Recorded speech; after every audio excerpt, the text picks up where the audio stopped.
welcome into another episode of Sportslandia, brought to you by the Next Professional Athlete platform. And there it is. Brian Slikes' office. We're back in it again. We're back in it. New year 2024. We're making strides. Social media team is up now for Next Professional Athlete, so that's a big step up for our company, and we love to see that. We've got some big things coming down the stretch from talking to the big old boss man, Ron Caluzzi himself earlier this week. Could potentially get some backers. Maybe. We'll see. Okay. It's early to talk about, but good things are coming for the company in itself. Fantastic. Interesting week coming up, though. We are talking about the NFL playoff pictures. We go into week 18. Yeah. Week 17 was kind of a doozy in some aspects. Certain teams won that really shook up the playoff picture. You also had the Cardinals upset the Eagles, which solidified the first pick for the Carolina Panthers, a.k.a. the Bears. They did indeed. There's a lot of things that really happened. So we'll recap Week 17 briefly. We'll talk about the playoff picture. And then that wasn't the only football that was going on this weekend. It was the college football semifinals. Which, great games. Both of them. Over the 10 years, which is kind of weird to think about, 10 years of the playoff that has actually happened. Which is now. I still think it was like 3 or 4 years ago. This was the first time that both games were competitive. I think last year they were a bit closer, but usually they're just blowouts. Usually at least one of them is like 30-3. Like Georgia blew out their semifinal game last year. Then you had TCU and Michigan in like a shootout into the 50s. Like no defense in that one. And Georgia did it again in that bowl. I don't know if you saw that. We can talk about that too, because that talks about Florida State being left out of the playoff. We'll recap Sandbag. We're going into the final week. Somebody has a 1-game lead. We could get tied up, but we're going to sprinkle some other stuff in there as well. And then we're going to go into the Nerd Corner, extra big corner this week. I think we got almost 100 square feet of corner around this here. Is more of a sports corner episode, I would say. It's kind of the opposite. We're going to do some recaps, best shows, best movies, games. I think you got a couple other categories I got some in anime talking. We're ready. So we're going to jump right into it. Playoff picture, some big games from this past week. Briefly talked about it. Cardinals beating the Eagles, I think, was kind of the biggest story, because the Eagles have now lost 4 of their last 5 games. Yeah, it's been messy. Offensively, they just don't look as crisp as they were the last season going into the playoffs. They looked unbeatable, and right now they look pedestrian at best. Yeah, and it didn't escape my notice that this coincided when Matt Patricia started taking over as the defensive coordinator. So it's does that hit a little too close to home for you? I just I think they're repaying the Super Bowl that they got off of him by now. Having him on their own team, seeing how it is. Not a good run for him. Not a good run for the Eagles the last couple weeks. It's looking a little sketchy over there on the NFC side for them too.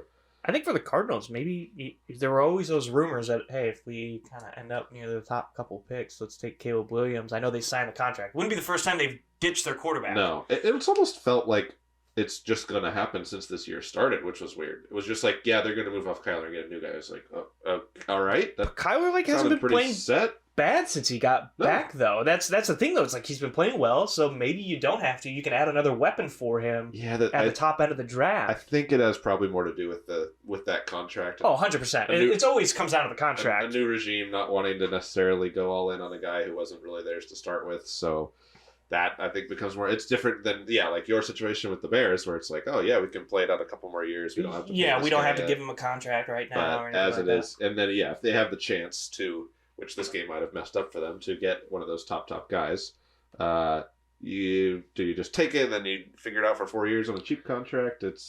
And we'll talk about the implications of whether they win or lose in the next week, because there's a lot of teams that are trying to. There's 3 teams that are tied for the second spot right now. Yeah. Washington, New England, and Arizona. So those games are really going to come down to it. Keeping a close eye on that, too. The NFC South really evened some things out. The Bucs lost to the Saints. Both teams are now 8-8. It's just kind of like, who wants to win this division? It's just like, take a flyer, guys. Anybody can have it. It kind of looks the same every week, and I'm just like, is somebody going to win this? I'm not really sure, I guess. So I think somebody has to. Somebody has to win. And the worst part is, it's one of the worst divisions in all football, and yet they're going to have a home game. Which is a little wacky. I think is a bit bizarre. Yeah, this has happened a couple times in recent NFL years where there's one team that jumps out in their division, and that second team is still like a much better record. Still double-digit win team. Whatever the last division winner is to get in, and then it becomes this weird thing of why do they have a home playoff game and like the. Well, I was going to say the Cowboys. Maybe it's now the Eagles. I'm not even sure. Maybe they flipped by now. But it's it's the Cowboys are now the 2 seed. It doesn't feel great, but you're awarded the division winner. At least divisions actually mean something in the NFL versus like the NBA, where it's like I don't even know what those divisions are. So I am kind of two minds about it, but it's kind of wild to think one of these teams will get a home playoff game. Right. It just If anything, I'm kind of hoping it'd be the Bucs. I think Baker's played pretty well as of late, the last month plus. I think he's certainly played himself into another contract with another team, or maybe it's with the Bucs. I mean, they aren't in a position to move up high into the draft to take a QB. No. Now, you could sit back. You could take a Penix late in the first if you really wanted to, or any of those other quarterbacks that you're stealing my playbook here. Hey, are highly touted over there. I would way rather watch them than a Derek Carr team in the playoffs, though. 100%. Not even close. 100%. I'd like to see Mike Evans do a little something, too. I mean, like, they're just a more fun team than the Saints really are. They have a couple pieces here and there, but I don't want to watch Derek Carr in the playoffs. No. I just don't think it'd be a great matchup. Another big game that really solidified their spot.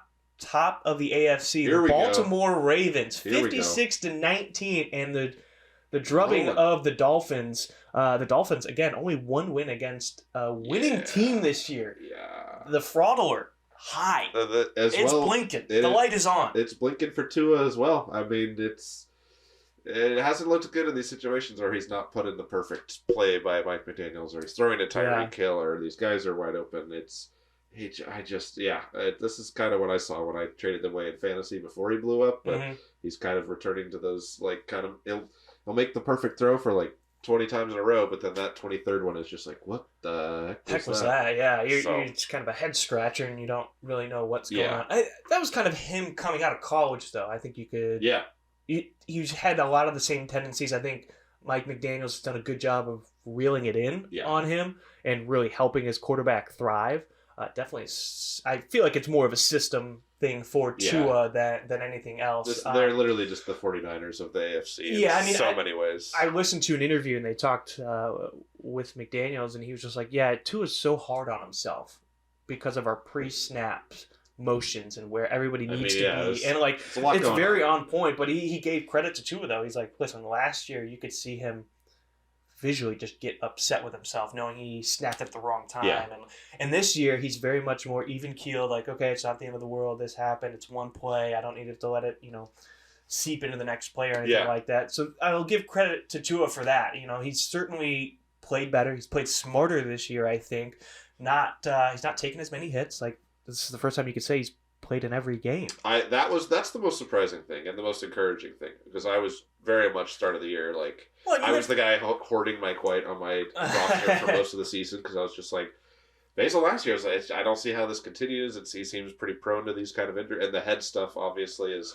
Well, there was that rumor last year. It's like, you get one more big hit and you could be out of the league. Which for the Dolphins, you're scared because you put a lot of draft capital and picking into the first round and everything else like that. And I don't think he's signed a new contract yet. No, I think we're getting close. I bet you it comes this offseason. This might be a 5th-year option summer, or they'd extend him, I think. Can't totally remember, but and he's proven himself. They can get to the playoffs. I think it's just going to really depend on what the matchup they end up with in the playoffs and how that kind of goes, because obviously, they played another top AFC team here, the Ravens, who are just continue to roll and lock up the 1 seed and lock up Lamar for MVP.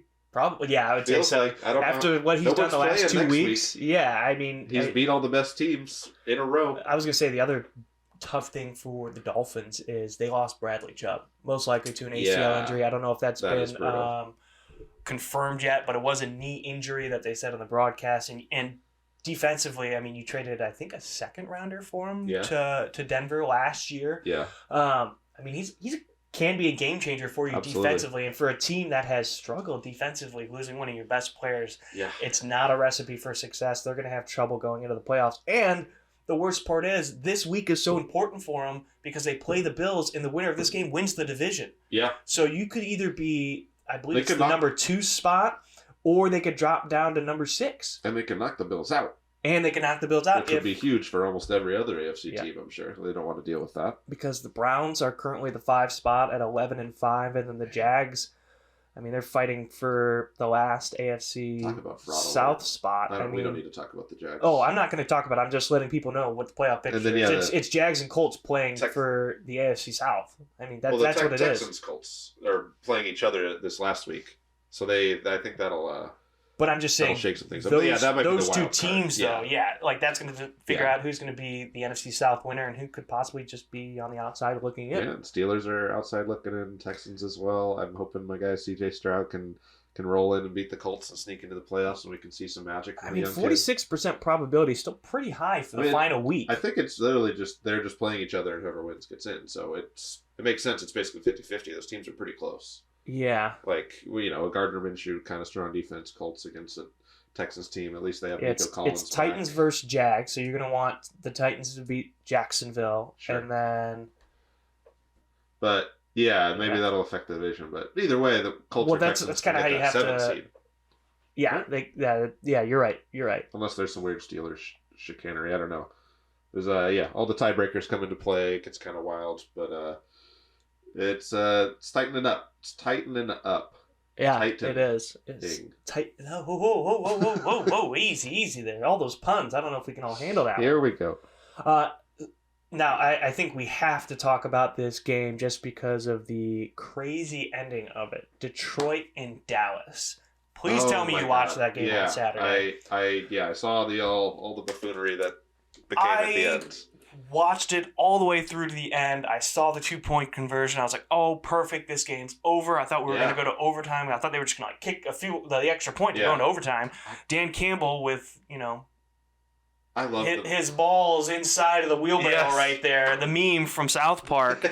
I love that move, too, going for 2 there. Same here. I actually thought Harbaugh was going to do that yesterday. I kind of love it. But, I loved it because in the post-game press conference, somebody asked me, like, well, did your mindset change when you got the penalty and you moved from the 3 to the 7? It's like, we were going for 2. Yeah. We were going for 2. He said, the start of the possession, we're going to go down and score and go for 2. And I was go like, for 2. God, that is great. I like the conviction that he has. Yeah, you view them with confidence. He called the perfect play. And looking at all the different camera angles, you see Decker walk right up to the referee and talk to him. 70 is not even in the screen yet. Skipper, who came in as an offensive lineman, Decker saying, hey, I'm going to be eligible this one. The ref, not necessarily acknowledging Decker, was just staring at 70. So he... Is this when they were both kind of there? 70 wasn't there yet. It was a different offensive lineman and Taylor Decker talking to the referee. I saw the one video of the one offensive lineman. He was, and the other 68 was kind of like behind him and was like, me too. And it didn't seem like he ever quite Skipper that. Never even talked to the referee. Never even talked to him. What happened was Decker talking to the referee is like, hey, I'm going to be reporting as eligible. The referee, from what it looks like, never comprehended what he said. He just nodded his head and moved to the other referees, let the defensive lineman know, hey, this guy's coming into this game. Skipper was still running in, and the referee hadn't even talked to him yet. Yeah. So Skipper could not have reported as eligible. It was Decker that was reporting as eligible, and I see the frustration from Dan Campbell. They did everything they he talked to him pregame. Right. Yeah. Talked to him pregame about what was going on. Yeah. Decker's the one who reported. Skipper, there's a video going around where you can't hear the audio, but you can certainly read his lips where I didn't say a fucking word is what he said. Yeah. So, he didn't talk to the referee, just came in, lined up, and Decker actually went over there and actually talked to him. You could see that on the video. Now, we don't know exactly what he said, but from the referee standpoint, it looked like he was on autopilot. He heard somebody talk to him, but he didn't comprehend what what he said. Yeah, I heard the first guy went off to do it and didn't actually register the second. So this falls on the referees. Now, they've 100%. been, I guess, could you say reprimanded? Relegated. They've been relegated. They're no longer working the playoffs this year, which I think is kind of fair. You robbed the Detroit Lions of a possible number 1 seed because of this mistake. And that's home field advantage. We all know Detroit kind of struggles when they don't play in a controlled environment. Specifically their quarterback needing to be in a dome. Yep. So, that's a huge mistake on the NFL. And you can't go back and fix that. I wish you could. There's certain plays in the NFL where, I wish you could. Like that Rams PI against the Saints in the NFC title game. Oh, we just could have changed that. And you can't. You have to live with it. But you look at what they did and just... it just doesn't seem like enough. No, and for compensation for the Lions. I mean, they got hosed here. Yeah, it was brutal, and it's pretty much just completely incompetence on the refs' fault there. So it is weird to me too that it's like, well, they did play that play out, and he scored, and they would have won. So you technically could. You could, yeah. Just be like, we called it wrong. Here you go, Lions win. They would never do that because then you're setting a precedent you can never come back from as soon as you start doing that. So I kind of understand why you can't. But yeah, it feels pretty horrible for the Lions. They come up with a clever play, they do it right, and the refs just completely screw them over. Yeah. So it's unfortunate. Yeah, it's pretty brutal in that primetime situation too. There's been a lot of blunders by the refs all season, so it's kind of becoming more and more obvious. And it's comical that they're like, yeah, we'll take them off the playoff games, and then people will forget, and next year they'll be back in the rotation, and then it'll, because nobody keeps track of these. There's like three refs that you know the name of, and one of them already retired. It's Ed Hockley. He retired, and it's the other, and it's him, and it's like I think his kid's a ref now. Yeah, his kid, and he's one of the other two. So it's not a long list of names there. Most of them I know just from NBA controversies. So I'm sure there'll be some more NFL controversies. But like the Lions right now sit in the 3 seed, which very good for them. They've won the division. They clinched that up. But now they sit behind the Cowboys at 11-5. You could be 12-4 with the 49ers. And, 49ers aren't playing... I don't think they're playing a world beater this week. They played Washington last week. They're playing the Rams. Playing the Rams? I got a notification just now that they're actually playing their guys, too. That could be a closer one. Oh, yeah. I feel like Matt Stafford could definitely mess up... not mess up for the Rams, but like mess up the 49ers number 1 seed. Yeah. Absolutely. Those Rams 49ers games are always pretty close. Always tight. The Rams look good. Like Stafford has been absolutely slinging it this whole year. He's kind of been awesome. So getting them in the playoffs kind of makes a lot of sense. We'll see if the Seahawks can maybe sneak in. I mean, that could be I've given up on the Vikings because they're the third quarterback. So looking at the playoff picture, I mean, the Packers, 49ers, that could be an early playoff preview. Yeah, 1 versus 6 right now is how the playoff standings are. I don't really enjoy watching the two division opponents play each other for the third time that year in the playoffs. If there were close games, I'm into it. I mean, I think it'd be good, but especially considering we're literally getting it this next week. Yeah, back-to-back weeks, basically. Just split it up. I'm good. So it'd probably be a good game, but let's, we see the Rams and the 49ers play plenty. Let's switch it up a little bit if possible. Let's get a Rams-Lions game. That would be hella fun. Get all the storylines there, the two quarterbacks traded to each other.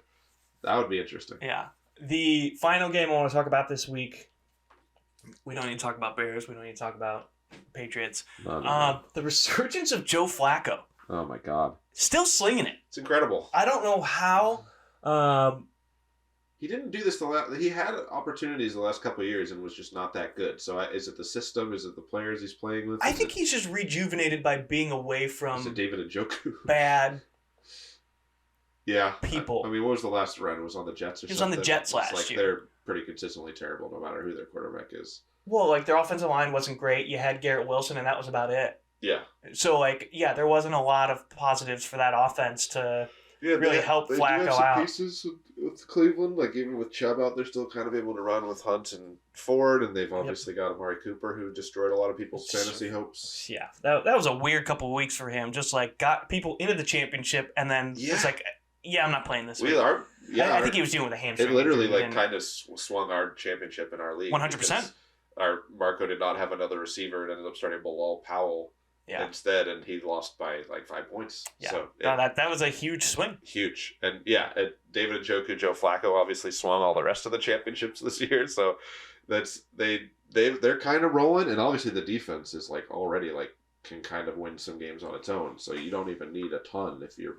And he's already kind of playing to this level. It's kind of scary. As someone who wants to see the Ravens go far, I do not want to see them match up with the Browns, especially. No, that's heartbreaking. If you're a Ravens fan in general, though, think about that. You're the guy who brought you to the promised land last time. Now could possibly end it for you. That's the other thing too. Is it's literally our old guy who we won the Super Bowl with, who's going to knock us out now with our new guy. Lamar took over for. Yeah. The storylines are compelling, but I do not want to see it happen because that Myles Garrett and that defense would cause a lot of problems. That was obviously the game that they beat the Browns with Deshaun Watson when the Ravens kind of choked it away. So I'm sure they don't want to see that matchup, any of the AFC North matchups again, just because those games turn are always into bloodbaths muck between fights. those two, yeah. And it's 19-17 or some weird score. So I'm sure they're trying to avoid them and anybody else they can get. But yeah. So some implications for this coming week. This is a rare chance that the Bears get to play spoiler for the Packers. Packers are trying to get that 7 seed in the playoffs right now. Jordan Love's rolling. He is rolling. That's all I'll say. I need him to roll off a cliff. It's basically what I need from him, just as a Bears fan. Look like early season Jordan Love rather than late season. Yeah. I can't. Actually, no. I need. I need week 2 to week 7 Jordan Love because week 1 he still killed the Bears. Did you see the split screen when he played of him and Brett Favre? No, did they do like they look similar or whatever? They pulled it up because it was the throw. I think one of the ones to Jaden Reed or something, where he literally both of his feet were off the ground, and he threw a 40-yard bomb. And then as soon as they came back from break, they pulled up the film of Brett Favre doing the same thing, where he kind of shifts his feet and then like jumps in the air and throws it 40 yards. And it was just like, I don't think and then the Vikings crowd was dead. Like they literally just panned around the stadium, and all the people were like, "Oh my god, it's happening again." So it's probably good that you did not see that. But yeah, no, definitely. It popped into my mind when it happened. I was like, because he just slings it. Just one or two plays, man. Just one or two plays. Very reminiscent of some former slingers who wore those colors. So it's we're obviously not to that level, but I mean, I thought he was gonna straight up suck. So, and he looked like he sucked for a while. So this is more surprising, I think, than anything. I think just like consistency of broken playing through my every expectations. Game. I mean, yeah, the only time we ever saw him before that was just like a spot start for Rodgers. Yes, but I mean, he even had some very bad starts to start this year. Oh, but that's what I'm saying though. It's like the more games he played, he got more familiar with the actual system against quality opponents. Like there's only so much that you can get from playing against your own guys on defense. And there's a lot of talk that like I think LaFleur kind of changed the offense to suit him more so than it was the Aaron Rodgers offense. So crazy concept that you work with your quarterback to help the offense. My team wouldn't know anything about that. The Bears don't know how to do anything like that either.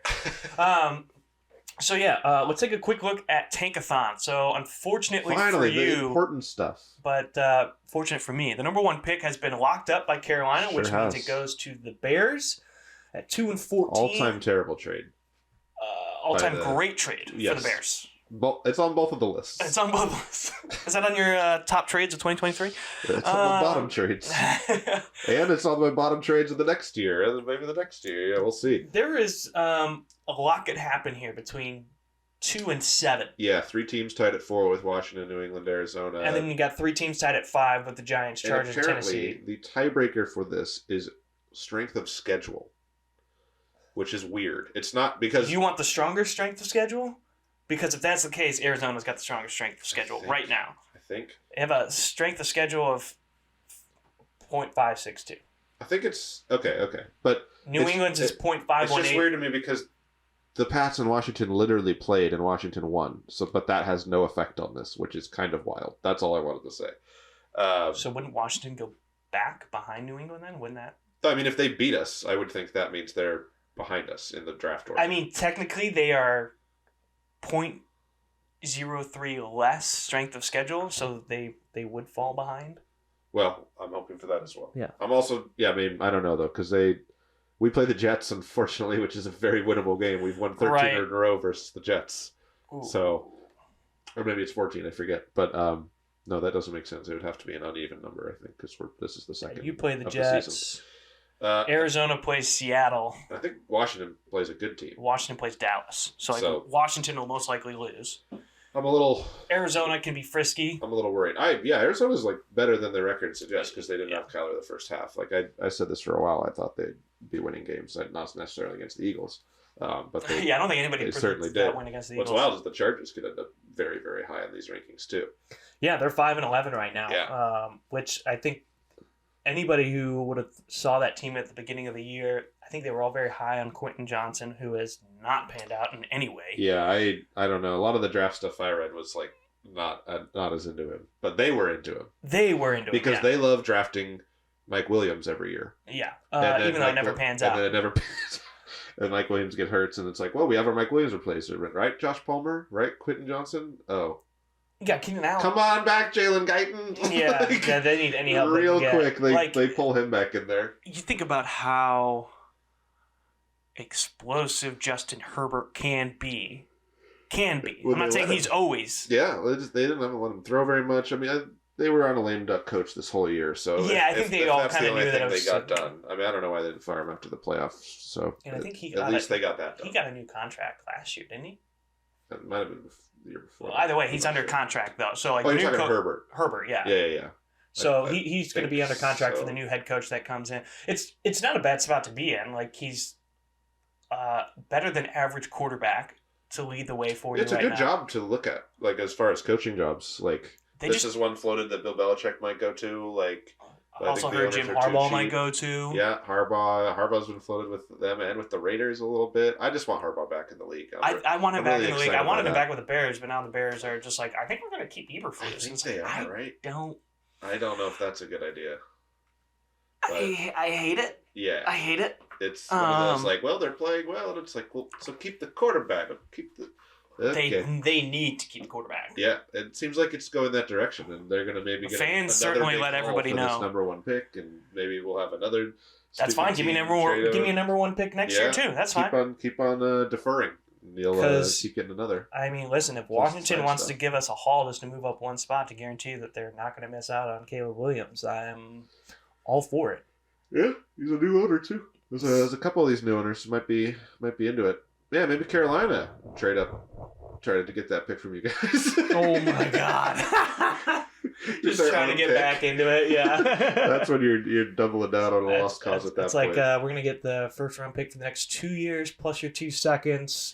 And why don't you sprinkle in a third in 2026? Yeah, and we're just also give me Brian Burns. We're just gonna own your trading facility over here too. Like that's ours now. It's not subleased to you. It's fine. Which one of your private planes can we have? Okay, send that one on over. I'm thinking about teams that could potentially move up. See, the problem that I have is I don't want Chicago to fall out of the top 3 or 4 picks because I still want Marvin Harrison Jr. for selfish reasons. We all do, yeah.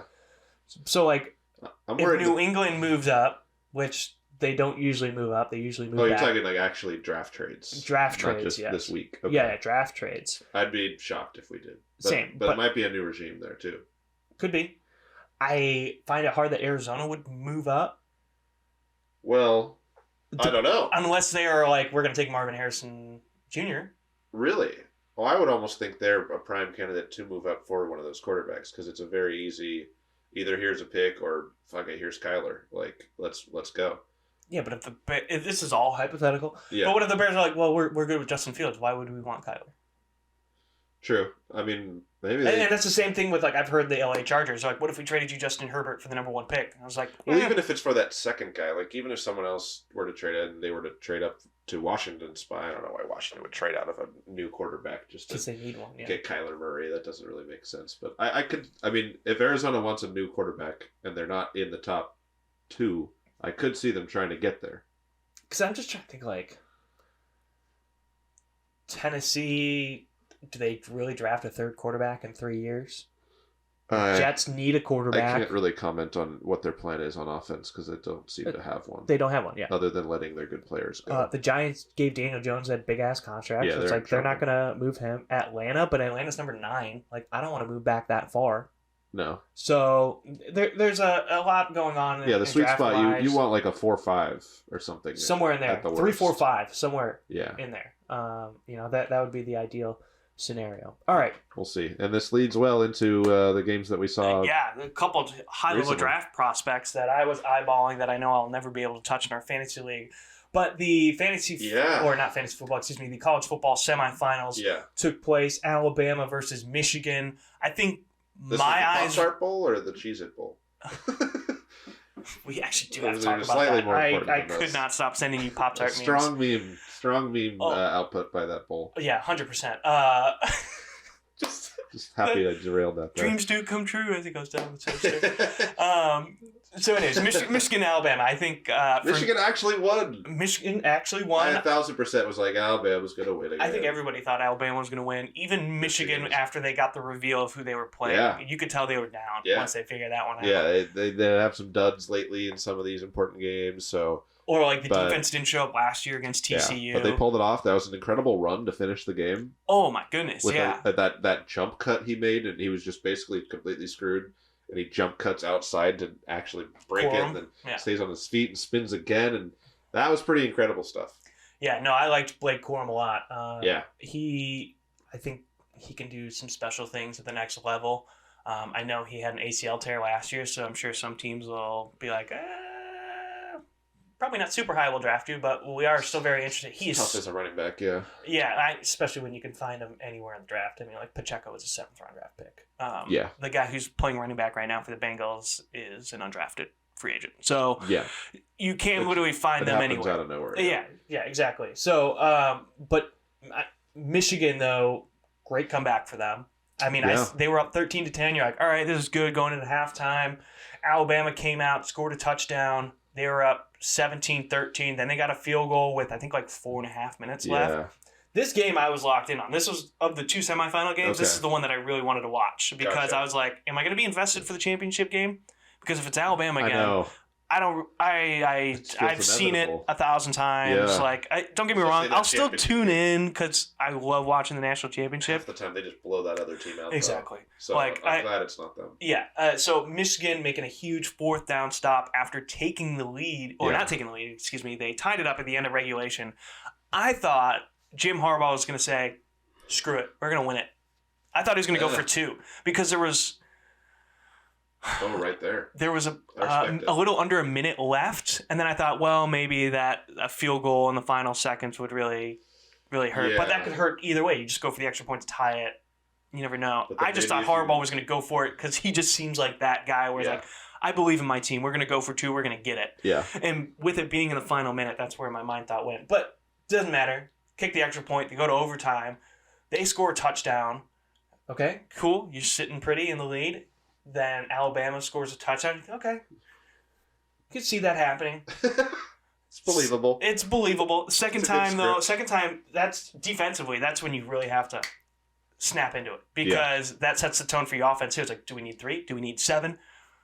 Do we need just anything, really? And 4th down stop. I did not like the call on 4th down. I don't know if you saw it. It was a QB draw from the 5-yard line or 4-yard line for Milroe. It just didn't seem like a smart play. Yeah, that's a long way to go. And the defensive line for Michigan had been very good. Like, they were getting to Milroe. They were pressuring him all game long. So that's not, you don't have any secondary option on a play like that either. You don't. It's like either this play works and they weren't ready for it, or it's done. Like, you're basically hoping that Michigan's defensive linemen just pin their ears back and go upfield. Not keep you contained, just go upfield so they go past your quarterback and then he can go by. None of that happened. There was a scrum in front of him, and then he tried to start his run, and he basically ran right into it. And it's like, well, this game's over. Yeah, at that point, you're better off just hauling a quick pass, and then it's like, but keeping it in your quarterback's mind, that's like, if the lane's there, take it. Maybe, but at least you have an option to throw if the lane's not there. You could do like an RPO at that point, Yeah. If you really wanted to add the element, hey, we might run here. Yeah. You could do that, and then you have a slant behind, or maybe a guy who's doing a drag the other way. I don't love the play where it's like it has to be this and it has to work. It's like give me an options. Give my best player the ball in his hand and give him 1 to 2 to 3 options on what to do with it. Mm-hmm. Roll him out, have a couple options, or he can run it. None of that. But it ended with Alabama losing. Yeah, which the country rejoiced. Yeah. I would say 98% rejoiced. And then they remembered all the scandals that Michigan had this year, and they went, I don't even care about that. I don't really either. I thought it was funny. That's the one thing I never totally I get people upset about the whole scandal thing, but they were legally buying tickets. Teams do it. Teams do it. You're just upset because you don't have the money to do it consistently as much as Michigan did. It did sound like they went a little overboard, but most of me was just like, I'm surprised no one's done that. That sounds kind of smart. You're buying a ticket to a game and watching. What's the problem again? Yeah. You're just watching the games. Watching the game, yeah. So I'm taking a few notes. Is that not scouting? I don't. Yeah, but again, I can't speak on this as a Pats fan. That's going to go. I'm not going to throw anything back at you, but for me, I've really got no skin in the game. I guess I'm just cheering for the Big Ten at this point. I got a couple friends, back from school that are Michigan fans, so I'm happy for them. Yeah. But this scandal stuff doesn't really bother me too much. I think I think Harbaugh's just an excellent coach. I love Harbaugh. I'm honestly, I guess I'm hoping he'd. I want him to win the championship because the contract that Michigan, the contract that Michigan just offered him, he did not sign it, but it was like a 10-year deal, but it specifically said you cannot take or talk to NFL teams this year or next year. Oh, wow. And for him, it's like, well, if you win the national title, I did what I came here to do at Michigan. Yep.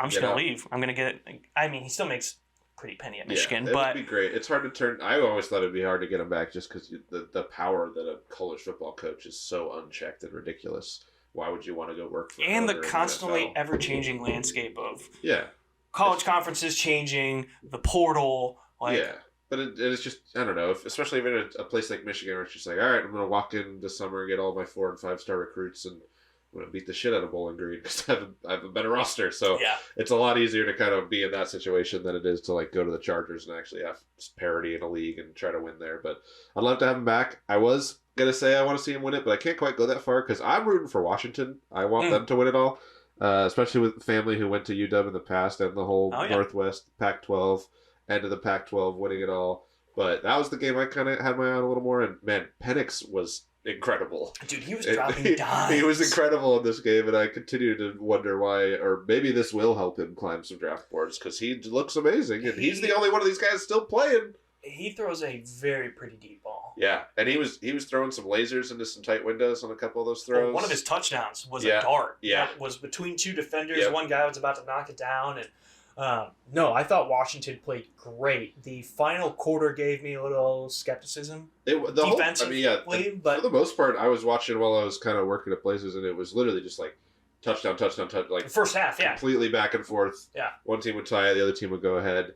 Then they got a little bit of a gap there, and then all of a sudden I looked up and it was. What was that final drive where Texas had it? There was like 30 seconds left, and they almost snuck it out. Well, yeah, I mean, it was basically the possession that shouldn't have been. Yeah. Because Washington had the ball. They were going to milk the clock, all the play clock, take the penalty, which would have taken off an extra like 20, 25 seconds, I believe is what it was. But an injury on third down stopped the clock. That's so and then very unfortunate. Yeah, and it doesn't start again until the snap on the next play. Those are the ones as other player or something, you kind of just got to like roll that guy off the field as quick as you can so they don't take the penalty. Right. Unfortunately, he was in a lot of pain.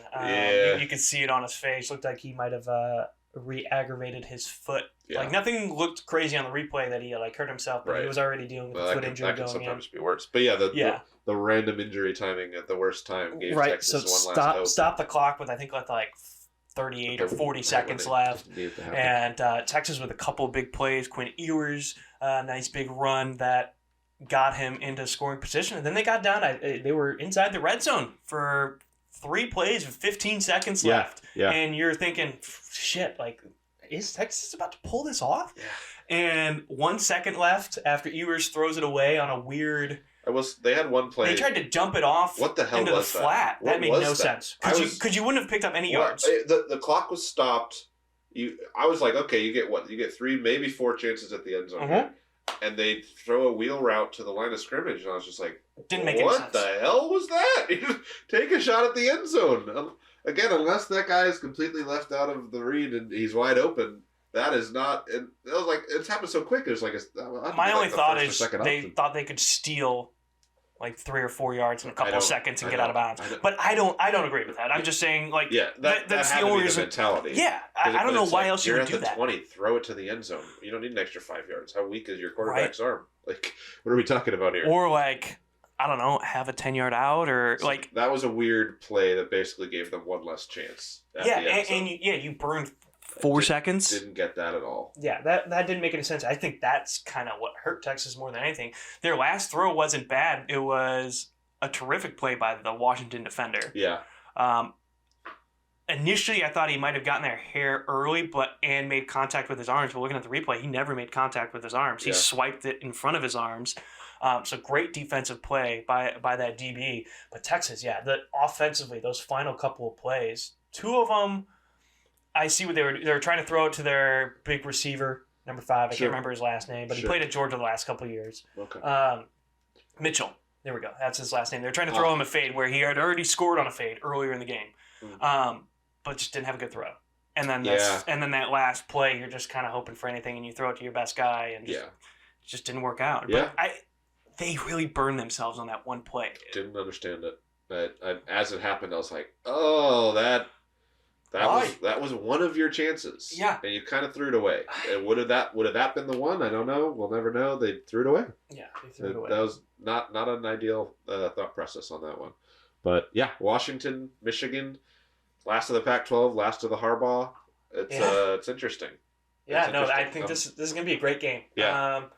Actually, when was this? I'll be rooting for Washington still. And Penix, we'll see if he can keep rising his draft stock. Not too much. I still want to get him in like the second or third round, but it seems like that's getting harder and harder. And then there's always the bump when you get close to the draft, where it's like, okay, now we're talking about these guys nonstop. Now this guy went from a fourth to a third to a second to at late first. Oh crap! Yeah, you're gonna get all those things. At the very end. There's definitely still a bump coming, and then these games. So, and we'll see where we land. But he looked really good. I know he's had injury concerns, but at least at the quarterback, I'm a little less concerned about that. Yeah. We'll see. You born 96? What? What year were you born? 96? Oh, 95. 95, okay.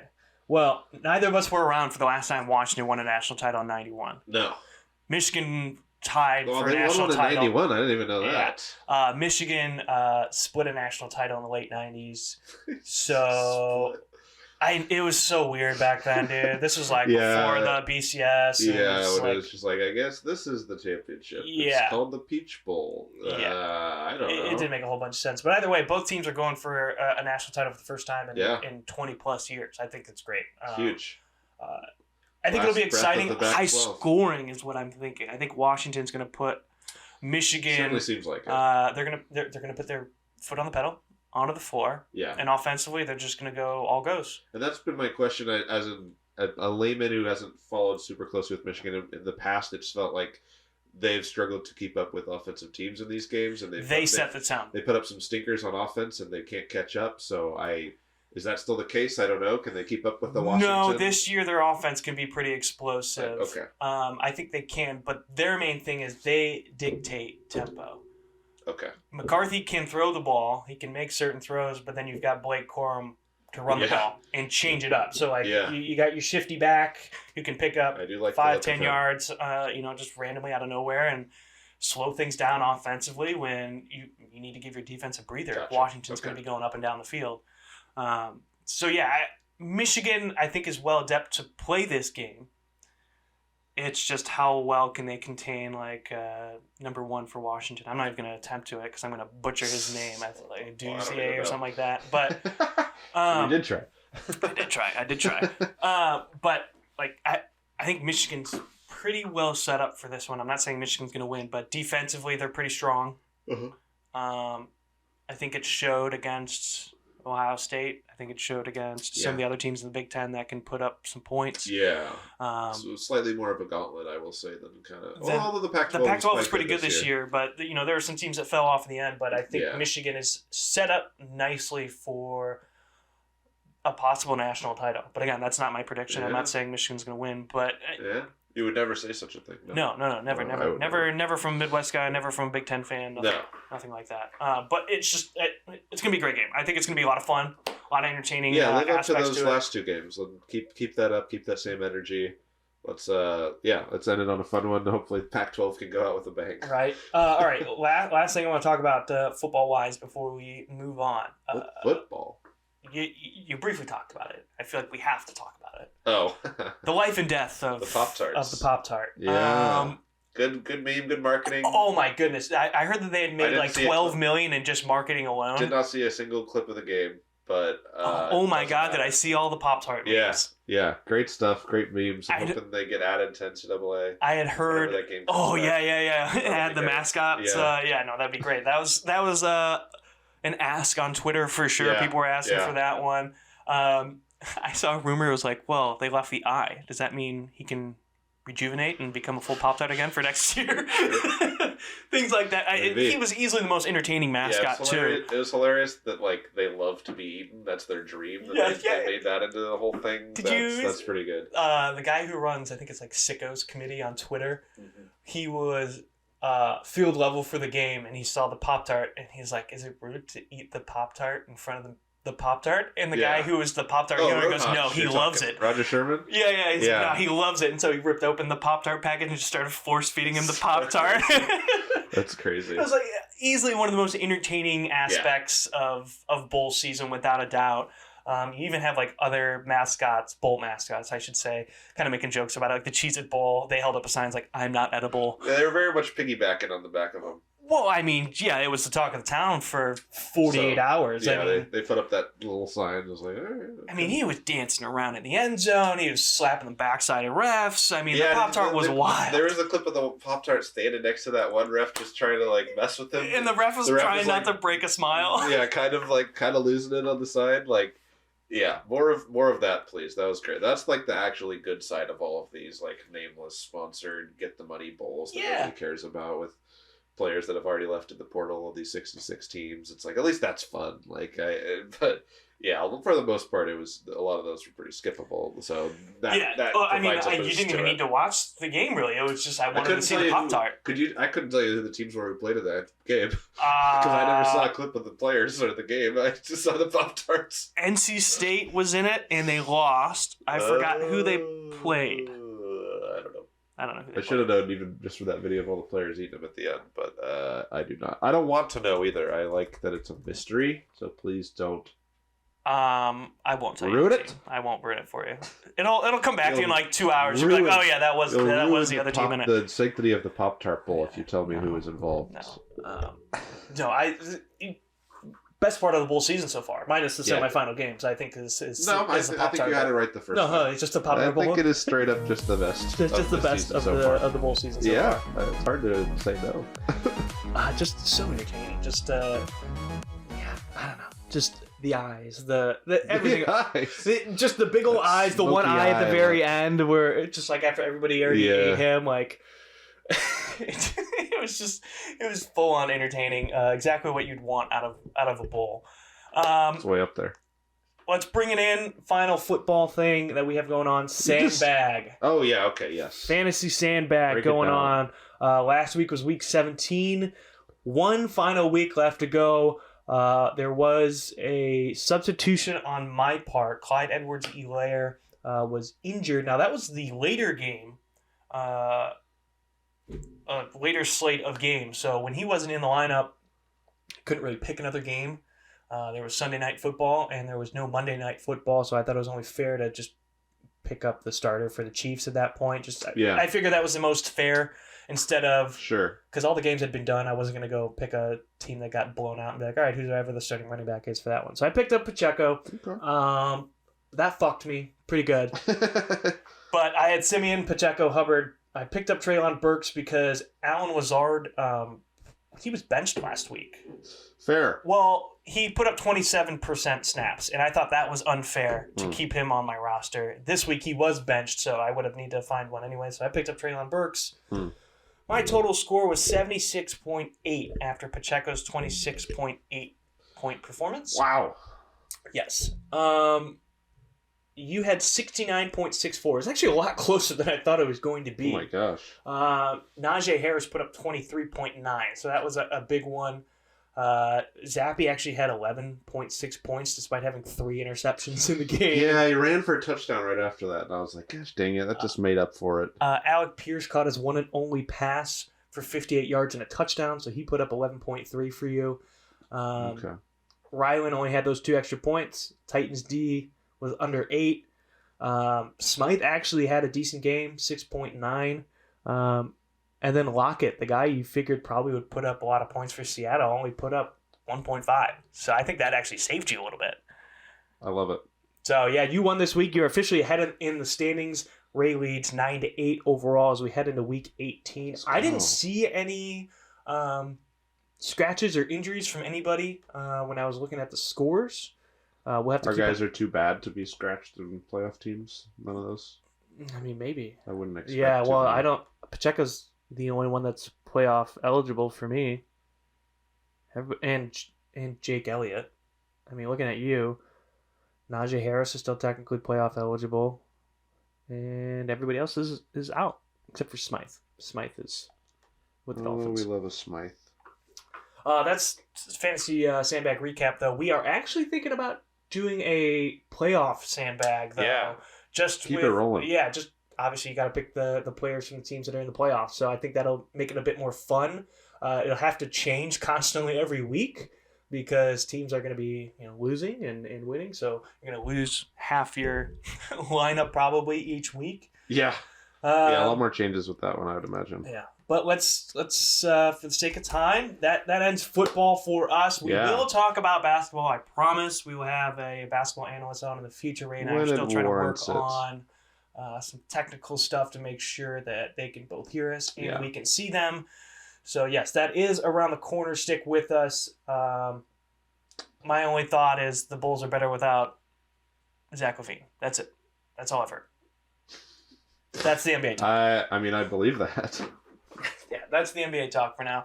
Now let's move over to the Nerd House for this week, since it's the recap of 2023. Top of 23 movies. You've got 7 on your, or you got 10? No, I got 10 shows. I can hit you with some movies. So I only saw a handful of movies. How many movies? 7, you said? What's your list? What are you looking at? There you have it. Yeah, because I made it for. Oh, you didn't have it. Oh, okay. I did it for TV shows. Never mind then. That's fine. Yeah. I can just roll through this. Okay. Yeah. My number 10 movie of the year is Luther: Fallen Sun. Okay. Yeah. Off the TV show. Final movie for Netflix. I don't know if it's final actually. I don't even really remember a ton about this movie, but it has. I remember enjoying it. It's obviously got Idris Elba playing his Luther character, which is a show that I revisited recently and actually started to love. Mm-hmm. And it's got Andy Serkis as the bad guy, as a real creepazoid.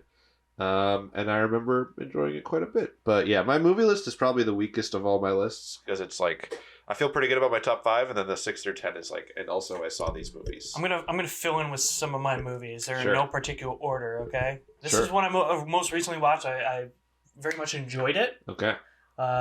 Beat the calendar by a couple weeks. Yeah. I enjoyed Mark Wahlberg's Family Plan. Okay. On Apple TV. I actually thought it was like one of. This is a pacifier clone, right? Yeah. It looks exactly like that. It's his own family. Oh, okay. It's its own family. That is different. And he basically used to be. Think of like Nobody or like John Wick. Like he started his new life. That's what he used to do. Sure. Okay. Now he's like a super family man and has to take over and all that. So, that's up there for me. Okay. My number 9 was the Teenage Mutant Ninja Turtles movie. The animated one, by Seth Rogen, right? I believe he's a producer of it. Yeah, he probably is. Ice Cube was like the villain in it. They had like actual teenagers kind of playing all the turtles, so it made sense. They took a lot of inspiration art style wise from the Spider-Verse movies. Okay. Good. Yeah, pretty fun movie. Pretty good turtles. Pretty fun animation. Funny. Good stuff. I think they're going to do more of this universe or whatever. So I'd be curious to kind of see them continue on with this era or this vibe of the turtles, that kind of thing. My next movie, Champions. Woody Harrelson.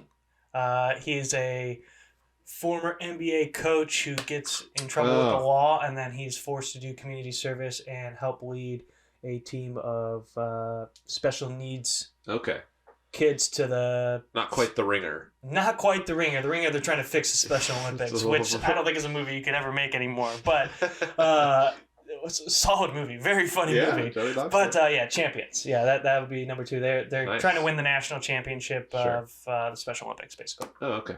All right, Woody Harrelson. My number 8 was the D&D movie. You told me good things about that. I never got around to it. Yeah, it was pretty good, fun time. It's better than I thought it was going to be. Chris Pine's fun.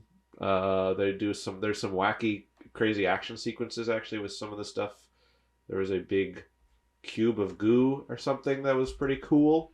That's all I'll say about that. Okay. I'll let your imagination think of goo. Take you on a journey there. Good to know. Speaking of John Wick 4 is my number 7. I think it's 4. Yeah. That's the newest one. I think it was. The first list was pretty solid on it. This list, not so much. I didn't even give my next one. That's what I did. The segue was too good, so I did jump in. But John Wick 4, pretty good. Great. What's the name of the Chinese actor who's in it who plays sort of a blind guy? He has the exact same character in Rogue One. Donnie Yen? Sounds familiar. He's in this. He's literally He's literally playing the same character as Rogue One, Okay. but a little better. Fun movie, kind of just a crazy wall-to-wall action extravaganza. It's got some crazy visuals too, as far as just like some of the sets they put it in and whatnot. The highlight was probably the very end where he has to go up. I think they're like some famous stairs in Italy or something. But Okay. There's this giant action scene where he's in a park fighting up flights and flights of stairs, fighting all these people, and then he gets to the last guy and he knocks him down all of and it becomes like a comedic farce, and he goes Okay. all the way back down to the bottom and has to fight his way all the way back up again to basically get to the finale of the movie, and then It kind of ends it there, and we'll see if we get more of them. But yeah, it's had a pretty fun time with John Wick 4. Okay, there you go. It's the only one I haven't seen in that group of movies. it's a good one. Yeah. My next one, a rom-com action. I thought it was funny and enjoyable. Kind of a weird premises, but no hard feelings. Jennifer Lawrence. Oh yeah. She gets Weird premise. gets hired by like 18-year-olds To date a kid. Not necessarily date a kid, but to get him like more confidence in himself. But somebody brought that up in the boardroom when they pitched this. Yeah, They were right. like, wait, what's the premise? That reminds me of one of my favorite shows ever. Have you ever seen The Whitest Kids You Know? I don't know if I have. Okay, it was like an old sketch comedy show. I would say like the mid-2000s, but there is a sketch where the guy just comes into the boardroom and just starts throwing out movie ideas, and the guy's like, wow, that's actually really good. Good, yeah, we should write that one down. What do you do here? He's like, oh, I'm just here to deliver mail. And then just walks out of the office. So yeah, No Hard Feelings was on my list as one of those movies. Nice. Another one for me, number 6, Barbie. Barbie, yeah. Probably the funniest movie I saw this year. Yeah, I'd definitely put that up there. Good solid time. I loved... Great set design. Yeah, the set design was, I think, what really stood out to me. The simplicity of it all, the fact that it really made you feel like you were in Barbie's world with, like, the beach and the fire, and, like, it's fake fire, and, the house. And everything. Yeah, or just, like, what's your job? Beach. Like a lifeguard? No, just beach. Just beach. Yeah, the first hour for me was like kind of perfect. Great comedy. Yeah. It kind of lost me near the end. It kind of lost me when we went to the real world too, honestly, because I still think they did some things in there that I thought were funny, like the big twist ties when they're trying to put her back in the box right away. Yeah, that was pretty funny. I thought they were going some directions when they were there with like the cubicles that had no outs, and like there was some clever commentary stuff about like capitalism and all this different stuff and consumerism, but then they kind of pulled it back pretty quick, and it also didn't feel, I couldn't place what year it was, because it's like, it was supposed to be like a contemporary movie like this year, but it was like, I don't know, it felt like 2007 when they were walking around the streets and people were catcalling them and stuff. Like, I don't think you're getting catcalled by construction workers they're going to get canceled on TikTok if they do that. Right, or immediately have a video of them online. Parts of the script kind of felt like a movie from 10 years ago. But it for the most part worked really well. Fantastic performances, great song by Ken, great cast all around. Alan was a big hit. He was great. Michael Cera. Yeah, Michael Cera. So it's so funny. There's a lot of good stuff there. The very, very end, I was kind of like, all right, okay, let's wrap it up here. Yeah, you could see that at the very end. But yeah, it was a lot of fun. Funniest movie of the year. The only thing that came close to it was Ahsoka's dialogue. Not the character, the dialogue in the whole show. Yeah, okay, I gotcha. My number 2 for funniest thing I saw this year. My next one, Barbie's on my list, but I'll just go the next one down on mine. Air. I liked Air. Oh yeah, Air was in my one of my options, one of my honorable mentions. Yeah, I enjoyed Air. So the story of how Michael Jordan signed with Nike over Adidas and Converse. There's a lot of things like. There's always, you got to take it with a grain of salt. Yeah, you got to take it with a grain of salt. Like, I didn't know a whole bunch of stuff about this whole story of Michael Jordan. Yeah.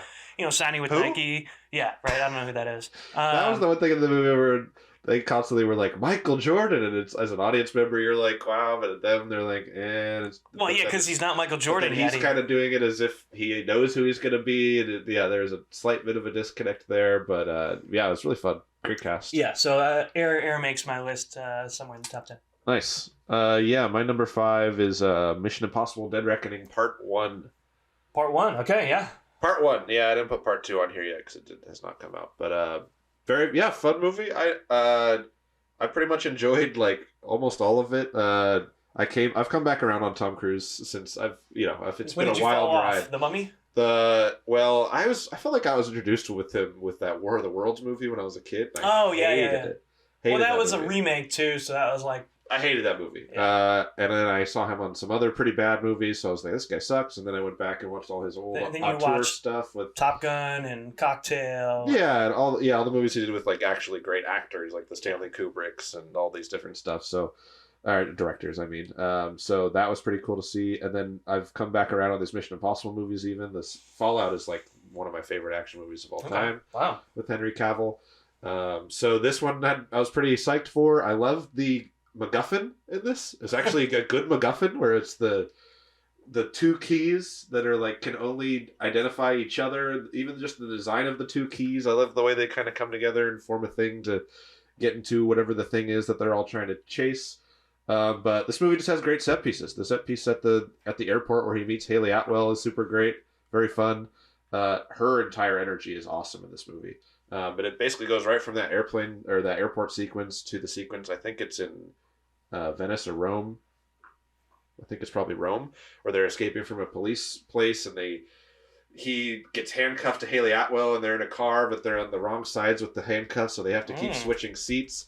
And she is like, one of her character traits in this movie is she is just an insanely bad driver. Like, so she's constantly just like ramming into stuff and hitting things. So at some point she's like, okay, we need to switch. And so he's driving, but the handcuffs is on like his left, so they're like switching, and then they go through this whole sequence with the lady who plays Mantis is like is the heavy in it and does a really good job. Okay. And she's chasing them down these stairs, and they flip sideways in this little tiny little Fiat thing, and they land at the bottom of the stairs, and they're both back in the wrong seat again.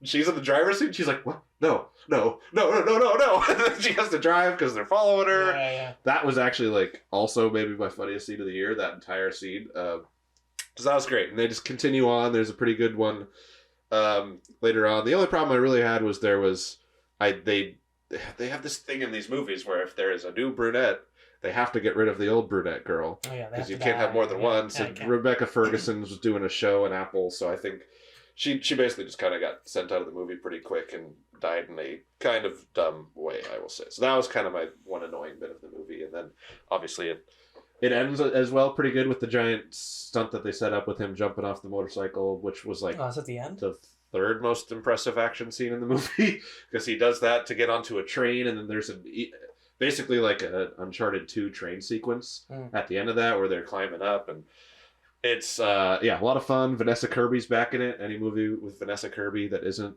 Hobbs and Shaw, I pretty much immediately like, which I still have never finished that movie. Never even seen it. Yeah, maybe my best action movie of the year. Really enjoyed it. Excited for part 2. And we'll see kind of how it goes. He was kind of like fighting AI in this movie, so kind of timely, I suppose. We'll see what the second one leads to. This one isn't necessarily high on my list, probably on the bottom end of it, but I really like Jamie Foxx and Tommy Lee Jones. I watched The Burial on Prime Video. Oh. I haven't even heard of this. They did a little bit of advertising for it, but Jamie Foxx is like a loudmouth lawyer who teams up with Tommy Lee Jones, who owns a funeral home, and he's about to be... Where was this? Apple? Prime. Huh. Prime. And so Tommy Lee Jones is about to lose his funeral home, and he's suing the big, interesting, big funeral homes to keep his. Sure. And Jamie Foxx is. It's like a courtroom drama? Yeah. Okay. Yeah. No, I thought it was good. I saw they cloned Tyrone on Netflix with Jamie Foxx. I saw that one as well. And John Boyega. Didn't quite make my list. Did not make my list either. I tried watching that one and couldn't. I don't know why I didn't get into it as much as I everybody should have been able to. Loved it. It reminded me a lot of Us when they went down and there was this whole other thing testing them. And I had that in my head a lot. I'm not sure if that affected it, but I wanted to like it more than I ended up liking it, I think. Because I'm a big fan of John Boyega and seeing him do stuff where he doesn't get screwed over by the script like Star Wars. So, all right, I got 2 more movies on my list. Okay, all right, let me get one in here then. I got my number 4 is the only Marvel movie I maybe even saw this year is Guardians of the Galaxy 3. Which barely counts as a Marvel movie. It's a James Gunn movie. I want to see that one. I haven't. This is very good. I liked it. I really, really liked the idea and the concept of the villain in this one as well. He's like an evolution guy. He's all about evolution. I mean, it's a very heavy Rocket story because of that. It's kind of his whole backstory, but I found the kind of concept and of all that stuff with the villain to be kind of interesting in this one, and it's a good send off. There's some great scenes with some music set to it, which is very Guardians of the Galaxy. Pretty good soundtrack, and yeah, it was just a overall fun, good end to the trilogy. I was happy to see him go out this way, and there was multiple moments I was also crying throughout the movie, so I had to give it to Guardians. Okay. One of my final 2 movies, you're going to know one of them, but this one probably not. Tetris on Apple. Oh, yeah. Taron Egerton. Thoroughly enjoyed this movie. This is one I wanted to see. It was very, very good. I didn't really know much about the whole Tetris story or anything like that. Yeah, I'd heard the story described on a podcast before, so I'm kind of familiar with it. But basically, he is an American businessman who stumbles upon Tetris, and then he has to go to Russia to get the rights. Yeah, it's all about the patents. Yeah, and this is during the Cold War, so there's high tensions between America and it's becoming the biggest game in the world. And so if you said you haven't seen it yet, I highly advise that you do go see it. Like that's one of the movies that I'm going to be adding to my collection when I do get it. Yeah, I like Taron Egerton as well, so I'm happy to go see that. Yeah.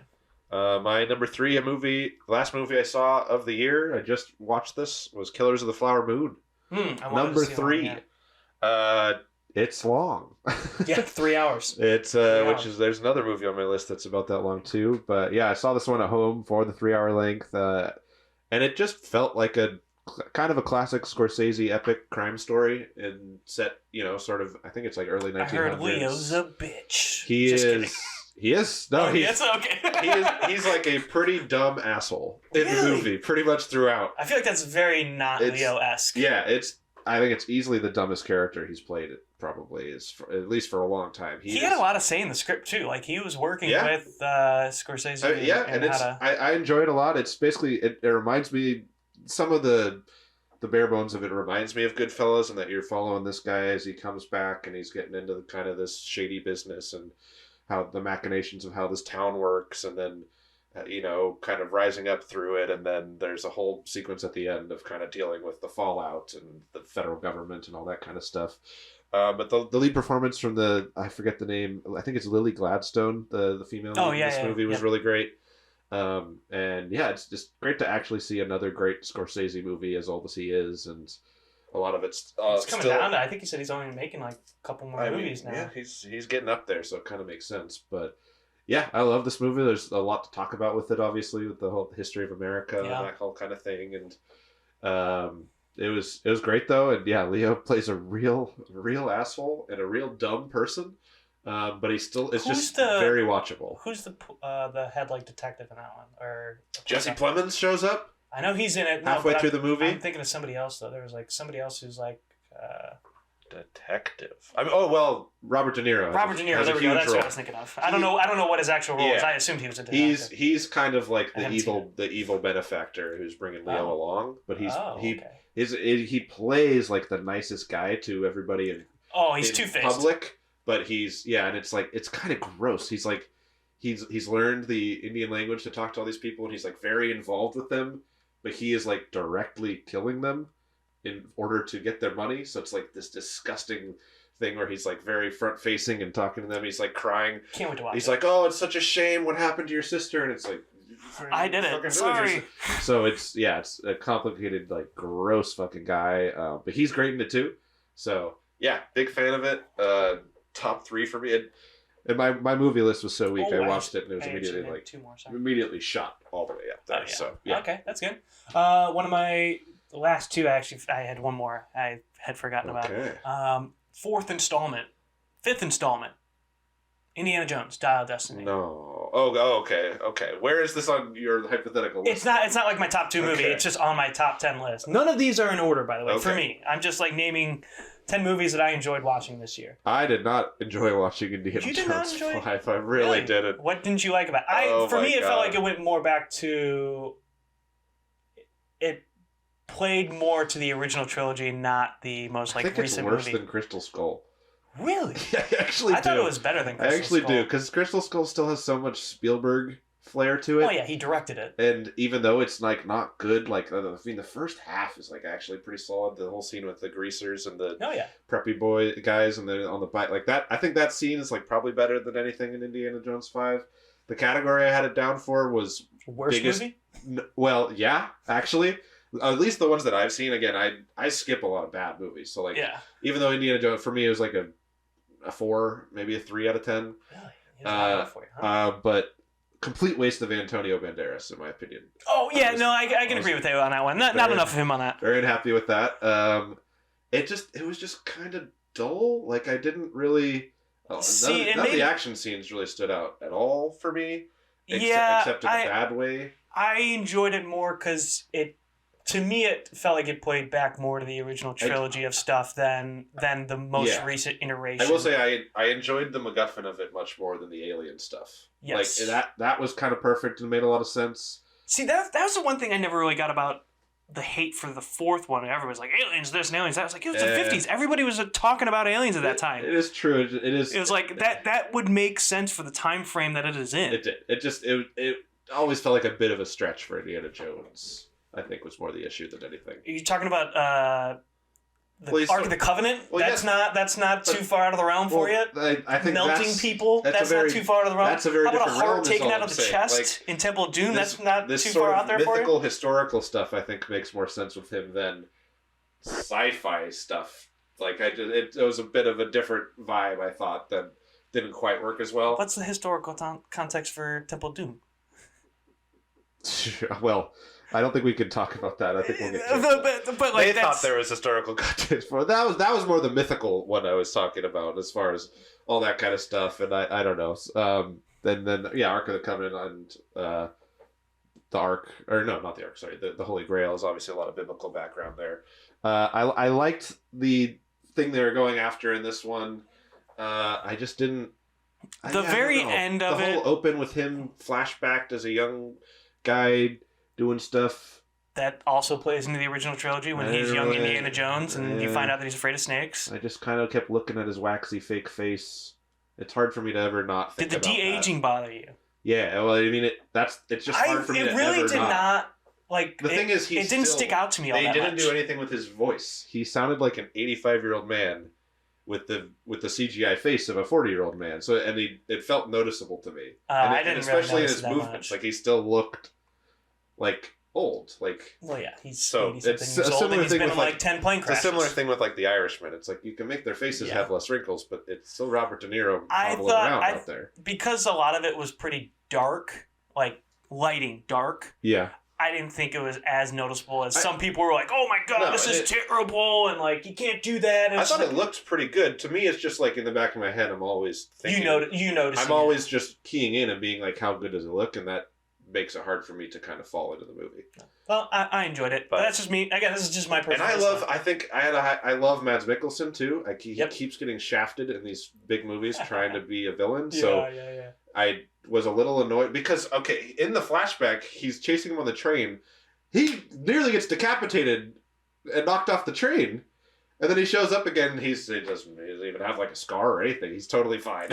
That's on the continuity. Right away, I was like, that's what that is. Okay, I thought that was a clear setup for the classic like whatever Bond villain. I didn't die. Big ass scar kind of thing. Got an eye patch. You ruined my life, Indiana Jones. I was never able to work again throughout the Cold War because of you after the World War II. And after World War II, some of his stuff was interesting. I think if I had been into the movie, the final act might have worked for me, where they do what they do and go back in time, and that.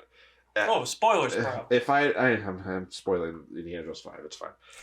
It's the 5th installment. If I had been into it at that point, I think that would have been cool. But I was so out of it by then, I was just like, wrap it up, and then he was like, I want to stay, and she just like punched him and brought him home. I was like, okay, so nobody learned anything here, did they? There was no arcs. There's nothing happened. Why did I do this? And then his wife shows up in the final scene. They're like, we're back together, I guess, and it was just like. This did not need to exist. Like, it really didn't. Yeah, that last little part was kind of unnecessary. Because in the movie, you're like, well, Mutt's dead. Even the whole state of his life, it's just like the classic, like, oh, you want your old character to come back? His life's garbage. Everything you liked about how the ending was? Yeah, his life is just so bad now. He's, yeah, his kids died, he got a divorce. It's just like the Han Solo thing again. It's just like, Jesus, can any of these people just like have a nice life after? And it's like, we show up to them and then they go on an adventure? No, his life is garbage. He's all alone. He has nobody. People relate to pain. I guess. And it's funny also how the guy from the early movies, his buddy, who's like, who's in all the other ones, takes him to the airport and is like, makes this impassioned plea to be like, Indy, I just want to go on one more adventure. I'm so bored at home. Can we please? And he's like, all right, see ya. And he just takes off and leaves him. And I was like, wow, they really wanted to go with you. And you just totally brushed him off. So. They didn't want to use that character too much because the original actor died. I understand and I get it. And why would you bring him? But he didn't even have a thing where he was like, no, I don't want to risk it. Yeah, like that. He literally was just like, no, and left. So, I don't know. And I like James Mangold. He's made good movies. Like, Logan is good. I enjoy that. 3:10 to Yuma. Yeah. So, I was surprised. I think it was just so mediocre that I started disliking it. It was probably the thing. Okay. But, not a fan. And it didn't help that I had done the first 3 marathon right before seeing it. So, the three great movies that I love are in my head while I'm watching this. And I'm thinking about all the action. You should have just watched Crystal Skull right before it. Well, that's what you should have done. That's the one I skipped, and it's like, maybe if I had that. If you hadn't done that, I think you would have appreciated it. But there's still better action scenes in that. Like, there wasn't a standout action scene in this Indiana Jones movie, and that's a problem. That's a big problem. Final movie before we move on to TV shows, which, mind you, we might have to finish with TV shows and recap 2023 in the next episode. Yeah, we may have to. I may have an actual freaking list by then that works. Okay. Yeah, I got 2 here. I'll just go quick. My number 2 is Oppenheimer. Loved it. That's my number 1, yeah. Great Nolan movie. Great. It was my best performance for Cillian Murphy. Yeah. The length didn't hurt me. I didn't feel. I mean, I did the Barbenheimer. The length. Oh, the 3-hour length. Yeah, I did the Barbenheimer back to back. I started with this, and I really even enjoyed all of the second half of the movie where it's just like boardroom scenes. Yeah. I was really into. They felt really kinetic. I thought it was a very nice twist with, like, I didn't know much about Oppenheimer's personal life or anything like that. Neither. Again, it goes back to these are movies, so take some with a grain of salt. Yeah, they're not all 100% truth, but the arc of Robert Downey Jr.'s character was a nice twist into that movie. He was fantastic in this. The whole bookend of the Einstein talk, I thought actually really paid off, and that ending was like kind of perfect. Mm-hmm. Although I have seen an edit with a Linkin Park song that makes the ending even better. Transformers one. Yes, it's literally that, and it's I'll find that clip on Twitter and send it to you because it's perfect. And it makes it even better. Like, it actually does. It's perfect. So I've seen that one. My brother sent it to me. That's really the only thing that could improve this. Other than that, I really enjoyed it. Great cast, great performances all around. You're going to hate my next comment, but I got to say it. I enjoyed seeing, I can't remember the actor's name, but the guy who played Han Solo. He was like the advisor to Robert Downey Jr. The guy who played Han Solo in the Solo movie. Yes. Oh, that one. Are they okay? Alden Ehrenreich. Yes. Whatever. Yeah. He was like Robert Downey Jr.'s number 2 guy. Yeah. I thought he didn't elevate the scene, but I think his performance helped Robert go that much more. Yeah. Like, those two worked well together. He was kind of being played by him, and then he realized it, and he's like, well, so what was your actual role? Yes. I enjoy him. Yeah, I didn't like Solo, but like... Yeah, I know you didn't like Solo, but... He's great in Hail Caesar. That's another movie I still need to see. He's great in Hail Caesar. He plays... It's a very comedic kind of overacting performance, because he's playing an actor in it. Yeah. But it's also... set in like the 50s, isn't it? Yeah, and it's a Coen Brothers movie, and it's very fun, and he's really good in that. So that's what I always kind of think of him in. But yeah, he's great in this. Almost they're pulling people left and right into this. Like who's it? Jason Isaacs is like running the board meeting. For him getting railed at the end or whatever, and obviously Rose Byrne. I think it's Byrne. No, not Byrne. Who's his wife? Emily Blunt. Oh, yeah. Yeah, Emily Blunt's in it, and Florence Pugh comes in as the crazy mistress for a couple scenes. And she's only in it for a couple scenes, but she makes an impact. Yeah, that was. I read the backstory on that after the movie, and I was just like, what the fuck? The whole starting with like the apple and the cyanide was interesting, and like his kind of internal like mind stuff where you get like just like chain reactions. And, like seeing it on the big screen was pretty cool. The whole scene of them leading up and doing the test on the bomb was great. Yeah, I was a big fan of it. I liked it a lot. Yeah, that's going to be going up on that. That's my number 2. The only movie that beat it for me was a movie that I knew. I anticipated it being here, but it actually lived up to it. I forgot. Across the Spider-Verse. Yeah. Okay. Fantastic. Loved it. I love the first one. I love the second one. Great soundtrack. Great movie. Actually, great part 1. Like, actually good cliffhanger at the end. Where it's a complete movie that leaves you wanting more. It's not half of a movie, like, even like the Mission Impossible one this year. Like, a lot of these, it's like, here's half of a first act of a structure of a story. And it's like, you can do a movie and still leave things for next time. So I was a big fan of it. I think I've watched it 3 or 4 times. Oh, damn, okay. Because, the first time I watched it, there was a baby in the theater. Oh, so yeah, you told me about that. Had to rewatch it again pretty quick. And then the first day it came onto Netflix, and it was like one of the big banners, and I was like, yep. Play. Watch the whole thing. I love the first one. I love this one. I think it has the potential to be an all-time trilogy if it nails it, as I did with Guardians. But this one kind of even more so. From an animation standpoint, from a cast standpoint, the villain was kind of fantastic in that he shows up in the beginning, and it's the classic villain of the week. Start your movie, catch him, and then you get into the movie, and you find your villain. Yeah. And he was very comedic and laughable. I mean, he's played by... now I can't remember his name. But yeah, he's very played off as a joke in the first scene, and then throughout that, they stick with him actually and make him more and more menacing. And by the end of the movie, it's like maybe one of the most terrifying villains you could have, just based on what he wants to do and how he does things is a problem. So the only problem, he kind of disappears from the second half of the movie because they're doing 2 things where it's the Spider Society and then it's also him, so they kind of trade off on the villain role. He starts doing other stuff there, and that takes a big chunk. So hopefully in the second movie we get a little bit more of him, because even just the way the animation style changed as he kind of grew more power or whatever was pretty cool to see. So that was my favorite of the year. Before this year started, I would have thought it would be. I'm just glad it actually lived. It lived up to the expectations. Yeah. The final movie I thought of, by the way, this is not my top movie, but in my top 10. I mentioned it the first time I really was involved in Nerd Corner, but Five Nights at Freddy's. I enjoyed Five Nights at Freddy's. Yeah. So that one's on my list. I don't think you've seen it yet. No. And I don't think I'll see the lore, though. So oh, yeah. I think that very much adds to the experience of watching the movie. Yeah. But yeah, so that one ends up on my... I know you're a big Josh Hutcherson guy. So huge. Love him as bread. PETA. PETA. All right, best shows of 2023. Hopefully we can kind of... Yeah, let's burn through these. Ones. My number 10 was Full Circle, which is an HBO Max show with Timothy Olyphant. It's just like a detective one. I forget the name of the director. He's pretty famous. Might be Sodenfeld or something. Sodenheim. I don't know.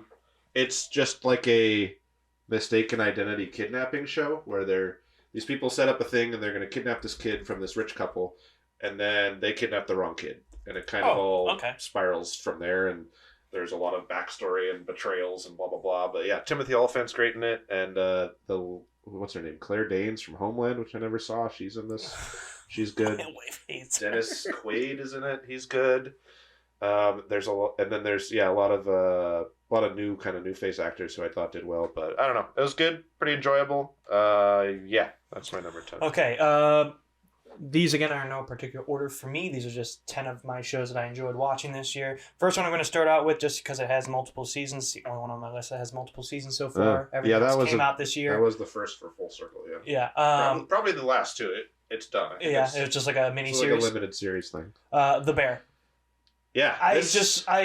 It brings out so much stress in me because I've worked in the food industry and I've been there, and it's like I watched the first season and it left me shaking sometimes. I was just like, God, I can't. That's probably half the reason I haven't finished the season. Yeah, I got through season 1 in like a day and a half, and I was like, I got to take a break. So this is one that could be on my list. I just have not finished it. So the Bear is on my list in the top 10. Nice. My number 9 is Adventures of Superman. Animated show just about Superman kind of growing up. Yeah. He's like, I don't know, I was going to say middle-aged. He's like mid-20s. He's voiced by Huey from The Boys. Jack Quaid. Jack the other Quaid. We got both Quaids in here. I got both Quaids, yeah. Who's like kind of the perfect temperament for like a young Clark Kent Superman who's trying to figure things out. Okay. It's basically him and Lois and Jimmy Olsen or whatever, and they're kind of figuring things out and getting into trouble. And it was just a nice little 10-episode season on HBO, and I was like, this is very, very nice, very watchable, and I enjoyed it. I think they're going to do more of that one too, but yeah, this was the first season. On the lower end of my top 10 list, I don't think it was highly thought of by a lot of people, but I enjoyed Bupkis. Peacock. It's the... Peacock. It's almost... is the service. Peacock is the service. Bupkis is the show. It's Pete Davidson's show. I haven't heard of this. It's loosely based off of his life. Okay. So I Another one. Yeah. Didn't you have a Judd Apatow movie that was basically that too? Yeah, that's the Staten Island one. Yeah. King of Staten Island. Okay. I don't think that was necessarily about his life. He played that role because it hit home because similar, his father had passed away. Okay. Yeah. So Bupkis is on my list. Okay. I'm not even familiar with that. My number 8, we already talked about it a lot. The One Piece live action made it to my list. Do you want to talk about that one? Nah, not really. Great set design, very fun. And they're gonna do more, which is pretty cool. Yeah, no, that's great for What's you. crazy, I will just mention real quick, they're also now remaking the One Piece anime on Netflix. This is an anime that is still going. And they're gonna and they are remaking it from the beginning and doing it with... It's too much. It's a new you already have 1,000 episodes. I don't really understand how that works. How far do you go? When do you stop? Because the animation has obviously gotten better since they started. Where they are now, it's still better. It's an art style, but... So that is a weird little thing on the side that I don't totally understand, but I imagine I'll end up watching it. Yeah, One Piece made it to my list, which is shocking. It should have been at the bottom, I would have thought, but it made it. My next one, A Crowded Room on Apple. Okay. It has... I don't know what this is either. Amanda Seyfried Oh, yeah. And then Tom Holland. Really? Tom Holland. Spider-Man. Spider-Man, yeah. It is Tom Holland. It is Tom Holland. Okay, Tom Holland is the main character in this show. Nathan Drake Jr. He is basically accused of this murder, and you're believed to think that there's multiple people going on. Turns out he's got split personality disorder. So Crowded Room is his mind. That is on Apple TV. Tom Holland. Yes. Okay, my number 7, Apple TV, Hijack. That was next Idris one on my Elba. list. Yeah, that's next one on my list. When I went home at some point this year, I ended up watching all of this with my mom, and we loved it. Dude, I had to hit the next episode when I was watching it. Yeah, I just couldn't not watch it. Very much like a throwback performance, like some kind of Harrison Ford Air Force One. I'm going to carry this thing on my shoulders. But yeah, I really enjoyed it. It was great. It just, episode to episode, kind of, going through all the different things that you could do of how you get it up and how you communicate with other people. And him, communicating with the pilot through the game in their seats. Yeah. Yes. Oh, damn, okay. Yeah, a lot of stuff like that. And then, when the plane ride ends, the show ends, and I'm just like, great. Awesome. It was nicely wrapped up. Do not do any more. That was good. You don't need to do anything. Go do something else. Or if you... I guess you could be like, now he's hijacked on a train or hijacked on a boat. Okay, he's not James Bond. I mean, he is, but he's not. The limited series was good enough for me. Yeah, but Hijack I really enjoyed. That's a solid one. That one's on my list, so I'll move on to my next one then. Beef.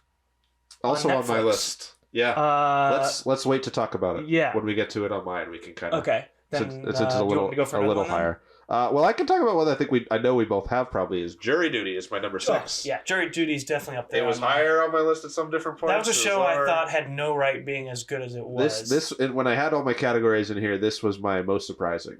100%. Because it's a freebie show. Yeah. At least when I watched it, and it came out of nowhere, and it's the premise is kind of out there as far as they're doing a reality courtroom show. Of what it's like to be in jury duty in the selection process. Except everyone's in on it except one guy who thinks it's a real thing, and it was very cool to watch. I loved the last episode too, where they explained everything. They pull the curtain back and just show him everything, and I've even seen he's getting a deal with Amazon now, so he might somehow be doing more shows. Oh wow, okay. But I mean, he was an interesting person to watch, I guess. But yeah, obviously it was not like he was doing a performance or anything. The James Marsden part, that makes me laugh every time. Just he makes it. He's like, oh dude, Joyride. He talks about Joyride. I watched Sonic last night. It was really good.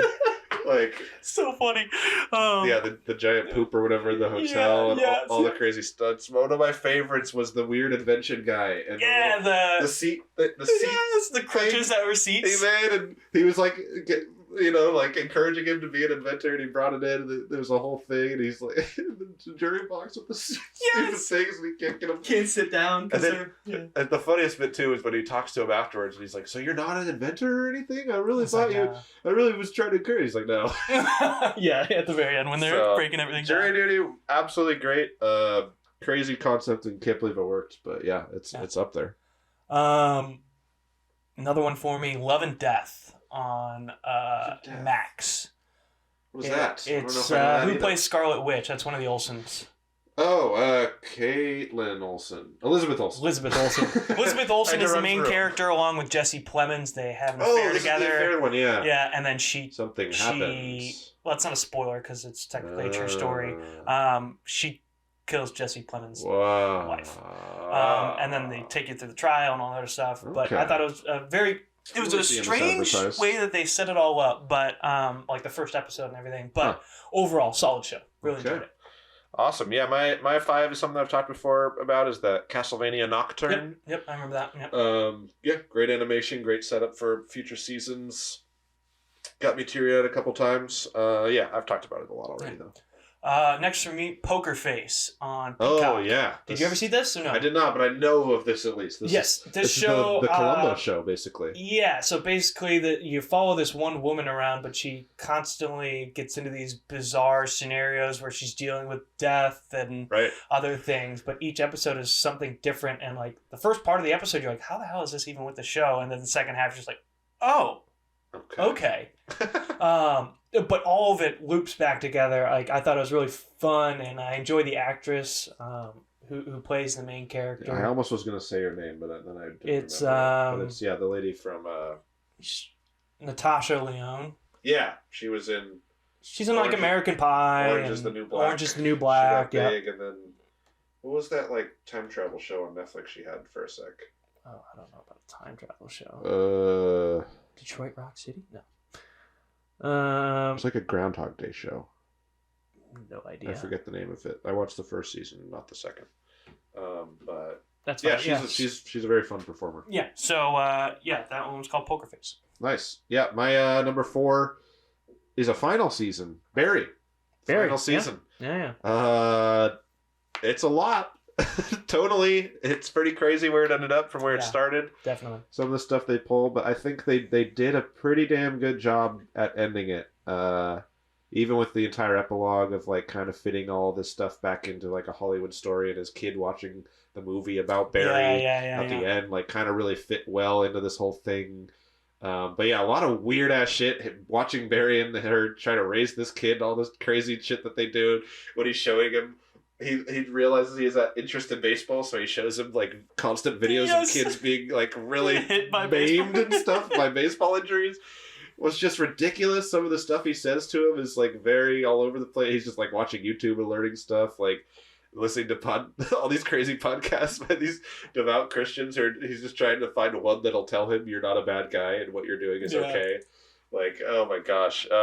Yeah, I'm really excited to see what Bill Hader does next, because I was not expecting this, and he directed every episode of the final season, so it's like this show has kind of been him as an artist, really showing, figuring out and growing his wings, or whatever you want to call it. So, very great show, and it ended right alongside Succession, which we might talk about later. Yeah, I got 2 more on my list, even though I went through most of them, because we had a couple that were the same. Shrinking on Apple. Jason Segel is the main character. It's got Harrison Ford, Jessica Williams, who used to be like a correspondent on the Daily Show. For a second I thought he was gonna be tiny, like that. Matt Damon downsizing. Movie. Yeah. No, not like that. Shrinking. He's a therapist. Nice, with Harrison Ford. Harrison Ford is like his boss / mentor. Okay. And then Jessica Williams is another therapist in The Office. Okay. And then it's created by the same guy who created Scrubs, Spin City, Ted Lasso. Okay. So he's got like a good track record of all of his shows and everything, and it was really funny. And it also brought back some similar characters. Like if you've seen Scrubs. I have not. You've never seen Scrubs? No. Oh, dude, you need to watch Scrubs. That's the one I have not. That's probably an all-time guy. I'm a psych guy. I don't know why you have to choose one. I've just decided. But I didn't know you had to choose one. Well, that is true. It's in the Constitution. So got all seasons of Scrubs right there for you. No. Right there. Where's Psych? I never. You've made your choice. Psych became so repetitive after like 2 seasons. It was like the same concept. That's every single one. Scrubs at least changes. Yes. Well, they started doing send-ups of different genres, but yeah, I will agree it is very formulaic. Yes, very formulaic. Even that started to get me. I think we're both gonna have my last one. Well, hold on. My 3 is beef, which we should talk about because We didn't talk about when you brought it up. Beef, Beef was great. Fantastic cast as well. The concept of it was very... It's weird. Very strange, but also... It works really well. Like, to think that somebody would go the extra mile to just fuck with somebody who, like, cut you off in a parking lot is just bizarre. Yeah, I mean, you would really have to have, like, 1, having the worst day of your fucking life, and then 2, just, they got you at the worst moment possible to where you feel like you need to go after this person. Well, I've been pissed off in traffic before, don't get me wrong, but never to the point where I need to follow this person. Yeah. Well, they make a good argument that they are both in that situation in their own lives. Yes, they are. Kind of on the wit's end, and this event takes them both over the top, or whatever you want to call it. And I think it's great that it doesn't span like a day or 2. It spans over a year or something like that. Like it's just like, God damn. And their own personal lives kind of get intermingled with each other in weird ways. Yes. They think they're doing one thing, and then it's like, wait, what? Oh, actually, I kind of enjoy being around this person or whatnot, and it's crazy. Yeah, a lot of existential kind of meditating too in the final couple episodes. And I hope this is a one and done. Like, you kind of said all you can here. I don't think you can do it. It's kind of perfectly wrapped up. So, but yeah, I was surprised at like what a kind of strange concept and how much they were able to get out of it, and even like just whether it was like actual plot or story or comedy, and then there was even so much more as far as like actually existential. Yeah, late stage capitalism, nihilism kind of stuff. Mm-hmm. So I was a huge fan of Beef, and yeah, I think my next one on my list you will probably have as well. My number 2 is The Last of Us. Yeah, that was probably my number 1 show. Great show. It's kind of started the year, I think, too. Yeah, it definitely did. Yeah. Great adaptation of it's probably the best video game adaptation into. I can't really speak on many video games into either movie or TV. I mean, there's not a lot that are even good. So this is very clearly, I think, the new tentpole for that kind of stuff, and it's perfect that it was done in a show because the movie of it would have been tough, and you would have had to squeeze a whole bunch of stuff in a short amount of time. You don't even get episode 3 if you try to. Which, to be fair, you don't get in the game. You don't get in the game, but it was such a it was perfect moving episode though for that entire show. They did this in a great way where they pretty faithfully adapted a lot of it, like the entire opening sequence, flashback. Jeez. Flashback? Yeah, that whole stuff. But then they were able to expand in ways of stuff like, we didn't actually get to tell this story of these 2 people, so let's just have a whole episode where we can do it. So, it was pretty impressive how good I thought they did. There was only like a couple things I wasn't super a fan of, like some of the that one lady they went and ended up in her town, and I wasn't totally across what she wanted or didn't want. She was trying to. You talking when they're in Kansas City? Yeah, they were running around with the guy and his kid, I think, and she was like trying to get him back because he killed her. Or that was even before, I guess, the guy and the kid. It was just the guy or something, and I don't know. Some of her, it seemed like she was kind of just going crazy after. And maybe that was the story, but I don't know. There was a little bit of a disconnect on that one, I felt like, but the rest of them I was pretty happy with as far as like all the. I like that actress in Yellow Jackets, though. Yeah, I mean, I do enjoy that actress a lot too. So, but yeah, it was a great show, great ending, like exactly how it was in the games, and it's a perfect ending. You and I, after playing the second game, which we'll talk about in the next episode, baby, they are going to have their hands full on trying to do seasons 2 and 3 and how they want to set it up, how they're going to execute it. Like I told you, and you kind of realize now, like the season 1 was kind of always in the back. Like it's pretty. You understand the structure of what that is. It's a road trip show. You're point A, you get to the end of point B, there's a big decision that happens that kind of makes you rethink everything, and then they leave you on that hook of he's still not telling her the truth. And then they just cut. The second one is such a more ambitious story in so many 100%. Ways, even just the structure of it. Well, you're telling 2 sides of a story. Yeah, so I don't know. Are they going to split it up into 2? The characters are. Well, I heard they're going to do season 2 and 3. So they're going to do 2 seasons. And I think there's a pretty clear point where you can kind of separate those, and I think that would work pretty well. And it's almost helpful that there's like COVID and the writer's strike, because it's like the characters are allowed to age up a little more, because Bella Ramsey was still like quite young when she was doing the first one, and Ellie is older when she's in the second one, like a completely different character model. Yeah. I'm very curious what they do with season 2, because season 1 was always going to be relatively adaptable. Mm-hmm. But the second one is like, it's very much like, that's why I told you to play it, because it, as a game, it makes a lot more sense of how they're structuring it and jumping it around. I'm curious how they do it with the show that doesn't make people hate certain characters. I don't think you can do it without hating certain characters, because so many people fall in love with character A and character B. And that was a big thing when the game came out, even aside from all like the sexist kind of homophobic bullshit, was like just people being mad that they made certain story decisions and not being able to, and then being thrust with that character right in your face. So it's a challenge. I'm very excited to see how they do it, but the first season they freaking nailed, and even with new stuff that they came up with that wasn't even in the show. That was like maybe one of the best episodes of the show of the year. Yeah. So what's your number one? My number one is Succession. Succession, okay. It's just an HBO all-timer, I will say. Like, easily it's in their top 5 all time. It's up there with their Sopranos and their The Wire, and then it's the Succession. It's like those 3, and then it's like, I don't know what else. The Wire. So, but and The Wire is great, but we're not talking about it. We're talking about Succession. Yeah, Succession is fantastic. I've loved it since it started. It's one of the funniest shows on air.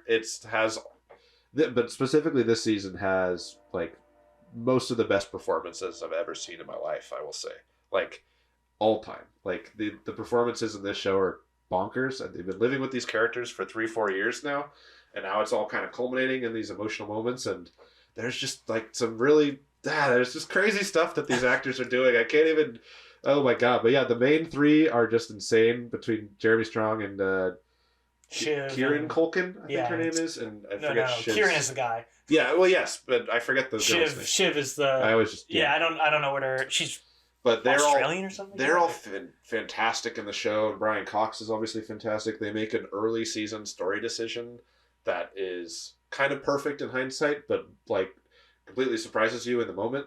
And then there's just a lot of like kind of the way they described how they filmed it was like a stage play rehearsal where they would just run through the entire scene and like kind of capture with like multiple cameras to capture different emotional reactions. So they did that in a couple different sequences in this season, and I thought it kind of worked perfectly. And then the actual where they actually leave it and at the actual end is like they kind of nailed it more than almost any other show I've seen. Like especially when I in the moment I was like, yeah, good ending, solid. And then I look back at it and I was just like, it's like all the pieces I didn't know were there kind of all fell into the perfect slot of the puzzle. And then they just like pushed it to the center of the table and walked away. And I was just like, holy shit, man, that's what a puzzle looks like? Oh my God, I didn't even see the picture. And yeah, there's even like a kind of crazy late game twist that actually makes a lot of sense and works within the story. And yeah, it's an all-timer for HBO. They nailed it. They ended it kind of as perfectly as you can. And it has a lot of great guest stars throughout the show, like Adrian Brody and Alexander Skarsgård will drop in, and all these like giant actors. So it's pretty crazy to see, and it's just I think it's just a 4-season, 10-episode banger. So it's pretty doable, but it's incredible. I love it. Show of the year. Not even close. I don't share the same sentiments. Wow. Have you seen it all? Yeah, I've seen it all. Oh my gosh. I thought it was a lot of the subject matter over and over again. That I will say that it was the entirety of the 4 seasons. It was all coming to basically. Don't get me wrong. It wrapped up in the final season, but it was just like the same issues. I'm glad over and over and over. Yeah, again. They could not have done another season. I'm glad they wrapped it up, and this final season was at least all about it, but. Because they were kind of recent. It's like we're doing this again. There's not a character you like. That was the big sticking point starting off too. Is like, it's like you don't like anybody. The only person I like is Tom Wamsky, but that's because he fucks around with Tom and Greg are great. Yeah, he fucks with Greg all the time, and like that's funny. But he is a total asshole. Also, 100%. And actually, Greg is too by the end of it. Oh yeah, he's part of the family now. He gets it. He learns it. Like for me, it was very repetitive of all right, we got to get this done. And then the whole episode, they're just fighting with each other. Nothing ever really gets done. And then the next episode's like, all right, well, we need to go get this done. Let's go to Iceland or wherever the hell they go. And it's like, oh, just kidding. We're not going to do this deal because it doesn't work out for us. So we're going to go this way. Yeah, there was like, it's a lot of the back and forth of the same premise over and over again. Granted, the dialogue was pretty good, which like I can't disagree with that. But like again, it was just the repetitive nature of the same issue over and over again. But like, actors wise, solid, great. Like I love Brian Cox, and I loved what everybody else did. Jeremy Strong is a strange guy in real life, but like very good actor. Yes. Yeah, he's a weirdo. I'm not gonna poo-poo your list or anything like that. I don't think Succession, when I think of HBO shows, is like one of my all-time favorites. Oh, okay. I absolutely think it is, specifically because of the performances.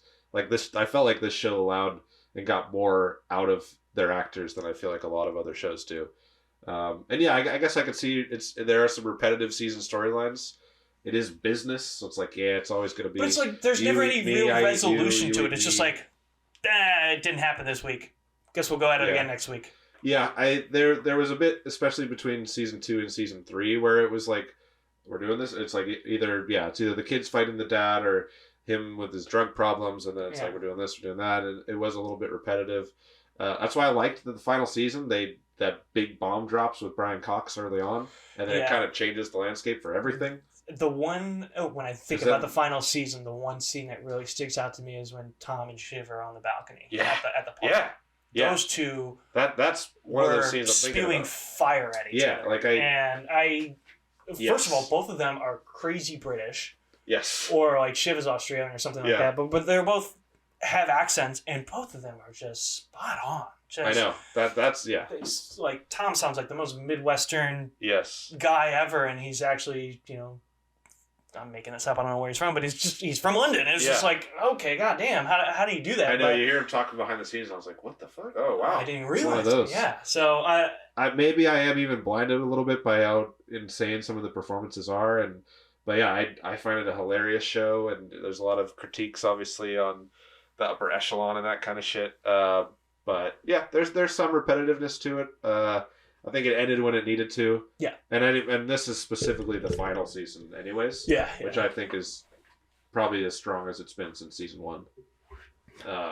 Season 2 and 3, there's a bit of a repetitive stuff there, but season 1 I think is fantastic, and season 4 I think kind of wraps everything up perfectly. And yeah, I liked where it all ended up. So I do think it's on that Mount Rushmore. But yeah, I can understand. And like you said, it's if you need like a hero to root for, and it's definitely not the show. Then it's just maybe not going to work. But I just love watching complicated characters, so I'm not as wrapped up in that. It is almost the opposite of Entourage, and the fact of like, give me a second. In Succession, you can't root for anybody. Nothing good ever happens. Where in Entourage, at the end of episodes, it's always like the best thing happened for the character. Yeah. Or like, God, I really love Vince, or Turtle's hilarious, or whatever. And it's like, then you go to Succession, nothing gets done. And that's not a knock on the show. Like, things get done in the show. But like, I would almost say Entourage has as unlikable characters, though. Like, I would say dialogue made the people... Maybe they're having more fun, or like broers, but like they're not good people, really. Maybe Turtle is. I think he's a good person. I think Vince changes into a good person. Yeah. Drama changes too. They all change throughout that entire show. That entire show. I guess. Where in Succession, nobody changes. They're all self-centered. They all want it for themselves. Yeah. Where Entourage is about friendship, brotherhood, helping each other out, doing everything. Sure. And the only reason why I make that reference is just like the... So that's on your Mount Rushmore over Succession. I wouldn't put Entourage on the Mount Rushmore of HBO shows. No. Okay. I mean, like, I enjoy the show. It's one of my favorite shows, but I don't think it's a Mount Rushmore of HBO shows. I don't. I'd put Band of Brothers up there. Yeah, that's Band of Brothers, The Wire, Sopranos. It's just such a short amount that's hard. Yeah, it's like a limited series. Yeah, it's hard to know, but it's certainly one of the OGs. Yeah. But yeah, like I've heard good things about Oz. Sopranos, The Wire is pretty easy to get on there. Definitely. I think I could get a Succession on there, and then it's, I don't know, maybe a Veep or something. Veep's definitely up there. Barry is like kind of up there for me, but not quite to that level. But yeah, I love the end of Succession. I will continue to say it. All right. Well, Ray loves the end of Succession. You can't stop me there. I'm on the fence about it. The whole scene with Jeremy Strong, where he almost jumps off. Well, yeah, and then I heard he almost jumped off. The whole scene on top life. of the mountain with Alexander Skarsgård, where he finally gets. Why can't I remember Kieran Culkin's character's name? It's not Tom, the other brother. Yeah. He like gets him to basically blow the deal up in his face, and he's like crying, and he's. Yeah, I don't know, man. I just there's so much stuff in there that I thought was really, really well done. That it's hard for me to go past. Mm-hmm. But yeah, it is always like, who are we gonna buy in order to make the company bigger, and then we can beat Dad or that kind of thing. Yeah. And he's sick. He's not sick. You're the successor. Or, no, you're the successor. So yeah, I can kind of see that. But it's way up there. Roman, by the way, is Kieran's. Yeah. Is Kieran's name. Anyways, that wraps up our last episode / first episode of 2024. We end didn't of talk about the games. I know. That's what I said. We gotta wrap it up. My stupid notes app broke. Notes app broke. I've got phone calls to make. Yeah. But that wraps up the episode of Sportslandia. I'm Brian Slyke. That's Ray Bradley. Brought to you by the Next Professional Athlete platform and the office of one Brian Slyke. Thank you for tuning in. We'll see you next week with full playoff recap, maybe a sandbag draft for the playoffs. Yeah. And we'll get all into it next time. Thanks for tuning in. We'll see you next week.